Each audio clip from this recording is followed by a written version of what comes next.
Une vie, par Guy de Maupassant. Chapitre 9. Jeanne étant tout à fait remise de ses couches, on se résolut à aller rendre leur visite au Fourville, et à se présenter aussi chez le marquis de Coutelier.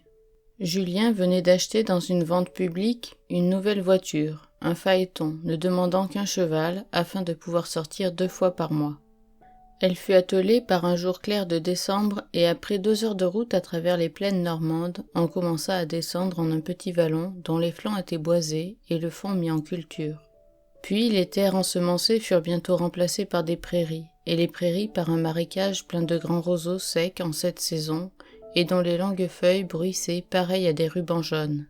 Tout à coup, après un brusque détour du Val, le château de la Vriette se montra, adossé d'un côté à la pente boisée et de l'autre trempant toute sa muraille dans un grand étang que terminait en face un bois de hauts sapins, escaladant l'autre versant de la vallée.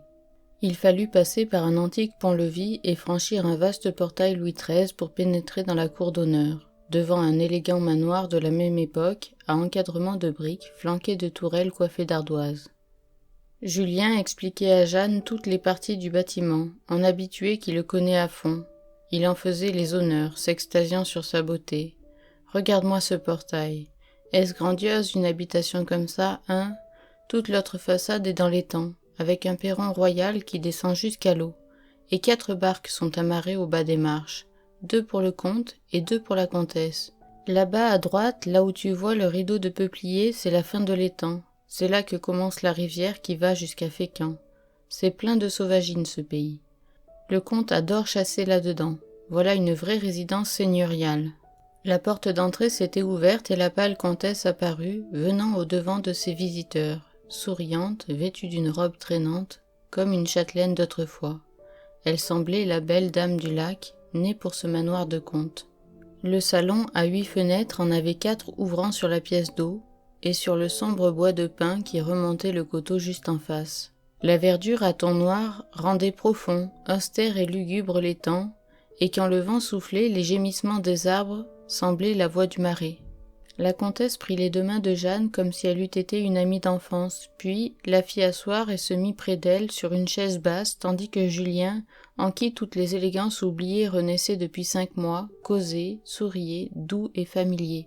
La comtesse et lui parlèrent de leur promenade à cheval. Elle riait un peu de sa manière de monter, l'appelant le chevalier Trébuche, et il riait aussi, l'ayant baptisé la reine Amazone. Un coup de fusil, parti sous les fenêtres, fit pousser à Jeanne un petit cri. C'était le comte qui tuait une sarcelle. Sa femme aussitôt l'appela. On entendit un bruit d'aviron, le choc d'un bateau contre la pierre, et il parut, énorme et botté, suivi de 2 chiens trempés, rougeâtres comme lui, et qui se couchèrent sur le tapis devant la porte. Il semblait plus à son aise en sa demeure, et ravi de voir des visiteurs. Il fit remettre du bois au feu, apporter du vin de Madère et des biscuits, et soudain elle s'écria « Mais vous allez dîner avec nous, c'est entendu ?» Jeanne, que ne quittait jamais la pensée de son enfant, refusait. Il insista, et comme elle s'obstinait à ne pas vouloir, Julien fit un geste brusque d'impatience. Alors elle eut peur de réveiller son humeur méchante et querelleuse, et bien que torturée à l'idée de ne plus revoir Paul avant le lendemain, elle accepta. L'après-midi fut charmant. On alla visiter les sources d'abord. Elles jaillissaient au pied d'une roche moussue, dans un clair bassin toujours remué comme de l'eau bouillante. Puis on fit un tour en barque à travers de vrais chemins taillés dans une forêt de roseaux secs. Le comte, assis entre ses 2 chiens qui flairaient le nez au vent, ramait, et chaque secousse de ses avirons soulevait la grande barque et la lançait en avant. Jeanne, parfois, laissait tremper sa main dans l'eau froide, et elle jouissait de la fraîcheur glacée qui lui courait des doigts au cœur. Tout à l'arrière du bateau, Julien et la comtesse, enveloppés de châles, souriaient de ce sourire continu, des gens heureux à qui le bonheur ne laisse rien à désirer. Le soir venait, avec de longs frissons gelés, des souffles du nord qui passaient dans les joncs flétris. Le soleil avait plongé derrière les sapins, et le ciel rouge, criblé de petits nuages écarlates et bizarres, donnait froid rien qu'à le regarder. On rentra dans le vaste salon où flambait un feu gigantesque. Une sensation de chaleur et de plaisir rendait joyeux dès la porte. Alors le comte, mis en gaieté, saisit sa femme dans ses bras d'athlète, et l'élevant comme un enfant jusqu'à sa bouche, il lui colla sur les joues 2 gros baisers de brave homme satisfait. Et Jeanne, souriante, regardait ce bon géant qu'on disait un ogre au seul aspect de ses moustaches, et elle pensait, comme on se trompe chaque jour sur tout le monde. Ayant alors presque involontairement reporté ses yeux sur Julien, elle le vit debout dans l'embrasure de la porte, horriblement pâle et l'œil fixé sur le comte. Inquiète, elle s'approcha de son mari, et à voix basse. « Es-tu malade ? Qu'as-tu donc » Il répondit d'un ton courroucé. « Rien, laisse-moi tranquille, j'ai eu froid. » Quand on passa dans la salle à manger, le comte demanda la permission de laisser entrer ses chiens, et ils vinrent aussitôt se planter sur leur derrière, à droite et à gauche de leur maître. Il leur donnait à tout moment quelques morceaux, et caressait leurs longues oreilles soyeuses. Les bêtes tendaient la tête, remuaient la queue, frémissaient de contentement. Après le dîner, comme Jeanne et Julien se disposaient à partir, M. de Fourville les retint encore, pour leur montrer une pêche au flambeau. Il les posta ainsi que la comtesse sur le perron qui descendait à l'étang, et il monta dans sa barque avec un valet portant un épervier et une torche allumée. La nuit était claire et piquante sous un ciel semé d'or. La torche faisait ramper sur l'eau des traînées de feu étranges et mouvantes, jeter des lueurs dansantes sur les roseaux, illuminer le grand rideau de sapin. Et soudain, la barque ayant tourné, une ombre colossale, fantastique, une ombre d'homme se dressa sur cette lisière éclairée du bois. La tête dépassait les arbres, se perdait dans le ciel, et les pieds plongeaient dans l'étang. Puis l'être démesuré éleva les bras comme pour prendre les étoiles. Ils se dressèrent brusquement, ses bras immenses, puis retombèrent, et on entendit aussitôt un petit bruit d'eau fouettée. La barque, alors ayant viré doucement, le prodigieux fantôme sembla courir le long du bois qu'éclairait en tournant la lumière. Puis il s'enfonça dans l'invisible horizon. Puis soudain il reparut, moins grand mais plus net, avec ses mouvements singuliers, sur la façade du château. Et la grosse voix du comte cria « Gilberte, j'en ai 8 !» Et les avirons battirent l'onde. L'ombre énorme restait maintenant debout, immobile sur la muraille, mais diminuant peu à peu de taille et d'ampleur. Sa tête paraissait descendre, son corps maigrir, et quand M. de Fourville remonta les marches du perron, toujours suivi de son valet portant le feu, elle était réduite aux proportions de sa personne, et répétait tous ses gestes. Il avait dans un filet 8 gros poissons qui frétillaient. Lorsque Jeanne et Julien furent en route, tout enveloppés en des manteaux et des couvertures qu'on leur avait prêtés, Jeanne dit presque involontairement « Quel brave homme que ce géant !» Et Julien qui conduisait répliqua « Oui, mais il ne se tient pas toujours assez devant le monde. » 8 jours après, ils se rendirent chez les Couteliers, qui passaient pour la première famille noble de la province. Leur domaine de Réménil touchait au gros bourg de Cagny. Le château neuf, bâti sous Louis XIV, était caché dans le parc magnifique entouré de murs. On voyait sur une hauteur les ruines de l'ancien château. Des valets en tenue firent entrer les visiteurs dans une grande pièce imposante. Tout au milieu, une espèce de colonne supportait une coupe immense de la manufacture de Sèvres, et dans le socle, une lettre autographe du roi, défendue par une plaque de cristal, invitait le marquis Léopold Hervé Joseph Germer de Varneville, de Rollebosque de Coutelier, à recevoir ce don du souverain. Jeanne et Julien considéraient ce présent royal quand entrèrent le marquis et la marquise. La femme était poudrée, aimable par fonction et maniérée par désir de sembler condescendante. L'homme, gros personnage à cheveux blancs, relevé droit sur la tête, mettait en ses gestes, en sa voix, en toute son attitude, une hauteur qui disait son importance. C'étaient de ces gens à étiquette dont l'esprit, les sentiments et les paroles semblent toujours sur des échasses. Il parlait seul, sans attendre les réponses, souriant d'un air indifférent, semblait toujours accomplir la fonction imposée par leur naissance, de recevoir avec politesse les petits nobles des environs.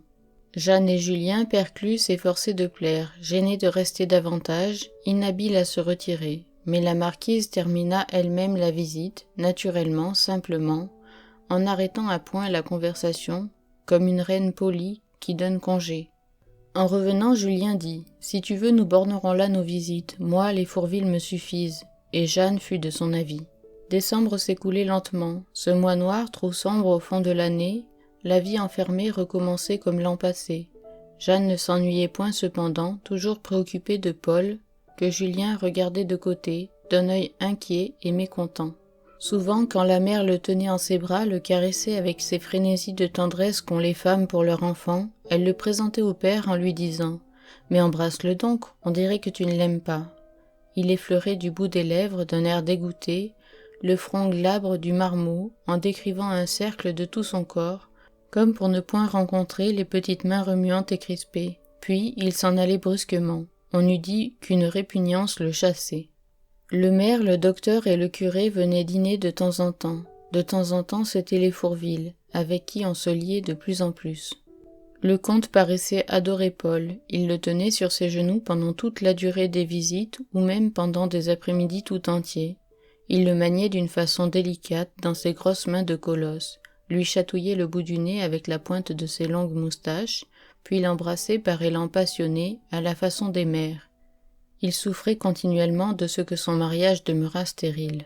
Mars fut clair, sec et presque doux. La comtesse Gilberte reparla de promenades à cheval que tous les quatre feraient ensemble.